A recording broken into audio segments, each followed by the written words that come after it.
নমস্কার, সবাইকে স্বাগত বৃষ্টি সুখের আরও একটা প্রেজেন্টেশনে। সবার আগে সবাইকে জানাই বৃষ্টি সুখের তরফ থেকে সকলকে হ্যাপি হ্যাপি হ্যাপি নিউ ইয়ার। এই বছরটা যেন সবার অনেক ভালো আর সুন্দর সুস্থভাবে কাটে। আর আজকে শেয়ার করছি একটা সুন্দর দিন। আর এই দিনটাতে আমরা গিয়েছিলাম সবাই মিলে ইকো পার্কে একটা ছোটোখাটো পিকনিক মতো করতে। আমাদের কাছে ছিল মানে আমি আর ডুগ্গু ছিলাম আমার পুরনো বাড়িতে, মানে ডুগ্গুর মামা বাড়িতে আর আমার পুরনো বাড়িতে।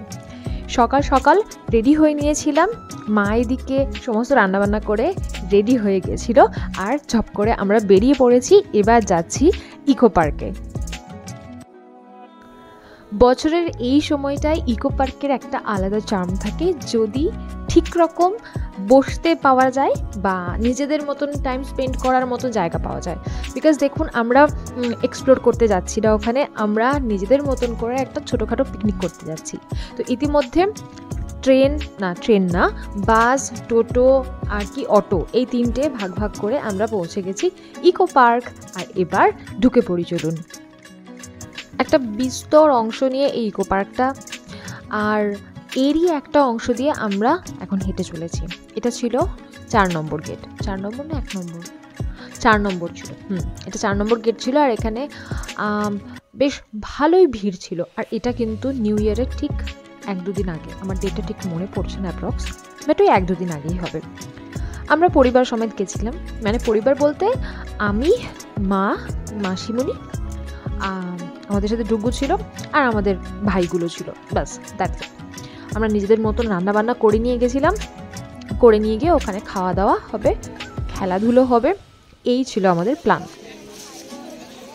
এইবার এই প্ল্যানটাকে ভালো করে এক্সিকিউট করতে গেলে একটা ভালো জায়গা দরকার, বসার জায়গা দরকার। সেই বসার জায়গাটা আমরা হন্যে হয়ে খুঁজছিলাম। যথেষ্ট রকম ক্রাউড ছিল, তো বসার জায়গাটার কিন্তু একটু আমাদের অভাব চোখে পড়ছিল। আমরা হাঁটতে হাঁটতে চলে গেলাম বাটারফ্লাই গার্ডেনের দিকে। বাটারফ্লাই গার্ডেনের দিকে কেন গেলাম আমি জানি না, কিন্তু আমার মা বলল যে হয়তো এই বাটারফ্লাই গার্ডেন দিয়ে ঢুকে যে জায়গা দিয়ে বেরোবো সেখানে হয়তো বসার জায়গা পাবো। বাট দুঃখবশত আমাদেরকে এমন একটা জায়গায় বা একটা মানে ডোমের মধ্যে ঢুকিয়ে দিল যে সেখানে গিয়ে প্রথমে বললো ক্যামেরা বন্ধ করুন, তারপরে আমাদেরকে কিছু একটা বলতে যাচ্ছিলো, মানে গাইড হয় না, গাইডরা লেকচার দেয়, ওরকম লেকচার দিতে যাচ্ছিলো।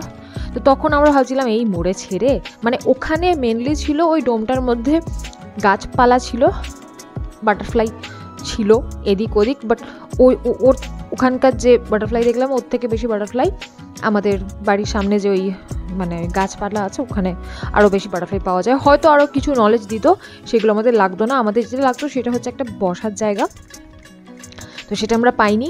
আমরা এদিক ওদিক খুঁজছিলাম, তো তখন বললো আপনারা যদি বেরোতে চান তাহলে এটা দিয়ে বেরিয়ে আসুন। তো তখন আবার আমরা বেরিয়ে এসে বেঁচেছিলাম। কিন্তু তারপরে একটু হাঁটতে হাঁটতে দেখলাম এই জায়গাটা মার্ভেলাস লেগেছিল, এতটা স্প্রেডেড একটা জায়গা।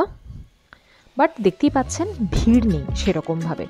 বিষয়টা কি বলুন তো, এত বড় এত হিউজ জায়গাটা যে যত মানুষেরই ক্রাউড হোক কিনা, মানে ওরকমভাবে কিন্তু মানে পুরো সাফোকেটিং একটা ব্যাপার সেরকম কিছু লাগবে না। সব থেকে বড় কথা, রোদ লাগছিল ভালোই, ঠিক আছে, খুব একটা যে ঠান্ডা তখন পড়েছিল সেরকম কিন্তু নয়। তো তার জন্য কিন্তু যথেষ্ট মানে কষ্ট হচ্ছিলো এই রোদটার মধ্যে দিয়ে হাঁটতে। বিশেষ করে যাদের মাইগ্রেনের সমস্যা আছে তাদের তো রোদ নিয়ে একটা আলাদাই ত্রাস আছে। তো আমার সেই ত্রাসটা হচ্ছিল, জানি না কেন মাথার আস্তে আস্তে ধরতে শুরু করছিল। কিন্তু তারপরেই মানে এই যে কষ্টটা, একটা হালকা পাতলা যে একটা কষ্টের মধ্যে দিয়ে আমরা যাচ্ছিলাম, সেই কষ্টটা এই জায়গাটা পাওয়ার পরে কিন্তু লাঘব হয়েছে।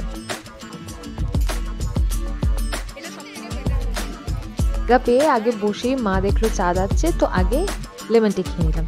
এই লেমন টিটা 20 টাকা নিয়েছিল, জানেন, বাট খেতে কিন্তু সত্যি সুন্দর ছিল। ওখানে চা খাচ্ছি 20 টাকা, কফিটা আমি ঠিক জানি না, কফিটা মনে হয় একটু বেশি ছিল না, ওরকমই কি টাকা হবে। বাট দুবারে আমি লেমন টি খেয়েছিলাম, মানে প্রথমবার যে লেমন টিটা ছিল সেটাও ভালো ছিল, দ্বিতীয়বার লেমন টিটা ওকে ছিল, খুব একটা ভালো ছিল না, মোটামুটি। তারপরে একটু ব্যাডমিন্টন খেললাম। আসলে ব্যাডমিন্টন খেলাটা আমার ভীষণ ভালো লাগে, ছোটো থেকেই আমার ভীষণ, মানে আমি ভীষণ ফ্যাসিনেটেড এই খেলাটার উপরে। আর শীতকালে তো এটার একটা আলাদা ব্যাপার আছেই।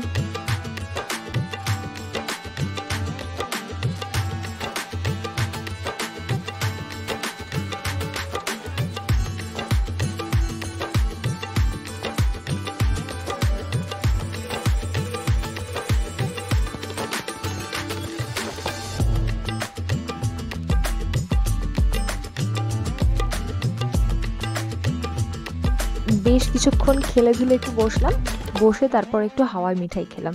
আচ্ছা, এই হাওয়াই মিঠাইয়ের আমি কয়েকটা মাত্র নাম জানি, আপনারা কি বলেন এই জিনিসটাকে একটু জানাবেন তো।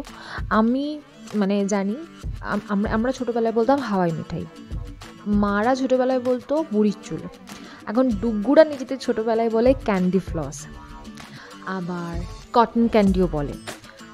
আর কি কি নাম জানেন এটা আমাদের জানাবেন। আর এখন আগে খাওয়া দাওয়াটা সেরে নেওয়া যাক, কেন কি খাবারটাও ঠান্ডা হচ্ছে আর অনেকটা বেড়াও হয়ে গেছে। এখন খাওয়া দাওয়া হবে, টোটাল ফুল ফ্লেজে খাওয়া দাওয়া হবে। হ্যাঁ বেশ না এটা শোনা তোর কি ভাতি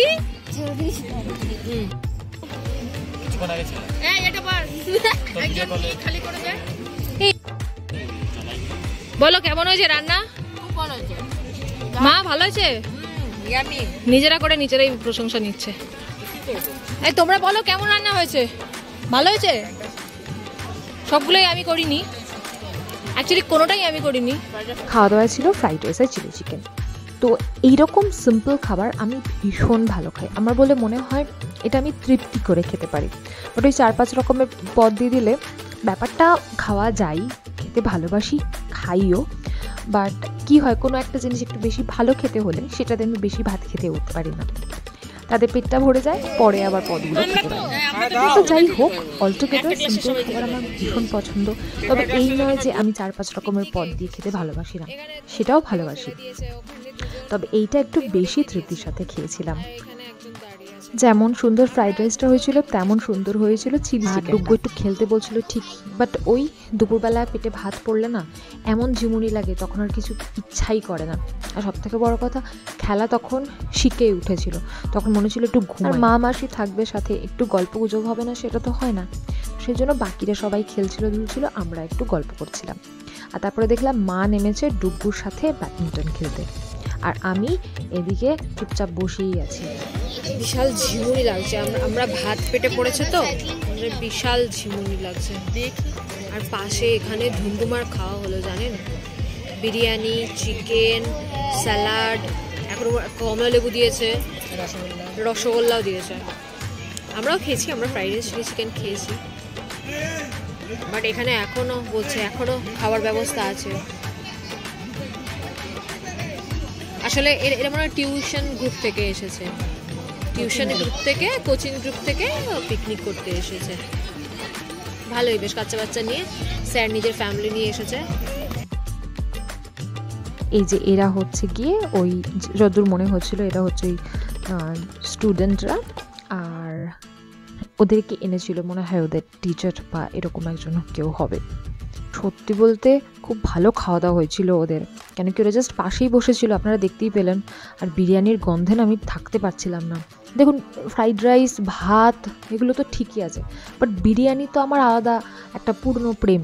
তো সেই প্রেমের আভাস যখন চারিদিকে ঘোরাফেরা করে, তখন কি আর মানে মনটা শান্ত থাকে বলুন। তো ওই রকমই একটা ব্যাপার, একটু সাহিত্যের ছোঁয়া দিয়ে বলতে চেষ্টা করলাম।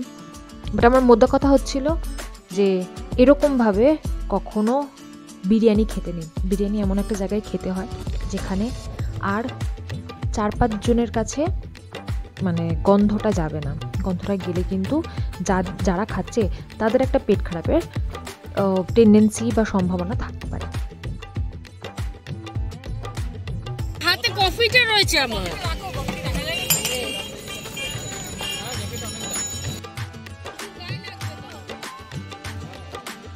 পরে দিদিজিরাও এসেছিল, জয়েন করেছিল আমাদেরকে। সত্যি বলতে সেদিনকে খুব ভালো ঘুরেছিলাম, অতটা মানে রোদ পাইনি। তারপরে আর যে জায়গাটা আমরা বসেছিলাম কাছে ছাওয়া টাওয়া ছিল, তো সব মিলিয়ে খুব ভালো ঘুরেছিলাম সেদিনকে। খাওয়া দাওয়া খুব ভালো হয়েছিল, কোনো রকম সমস্যায় পড়তে হয়নি।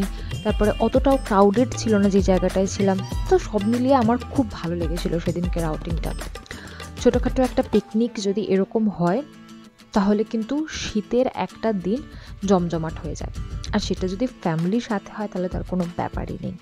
সন্ধে হয়ে গেছিলো, এবার বাড়ি ফেরার পালা, বাড়ি ফিরতে হবে। পাশেই দেখলাম যে 4 নম্বর গেট দিয়ে যে বেরোচ্ছি ওর পাশেই দেখলাম এরকম একটা গেম স্টেশন মতন বানিয়েছে, বেশ ঝাঁকানাকা দেখতে কিন্তু।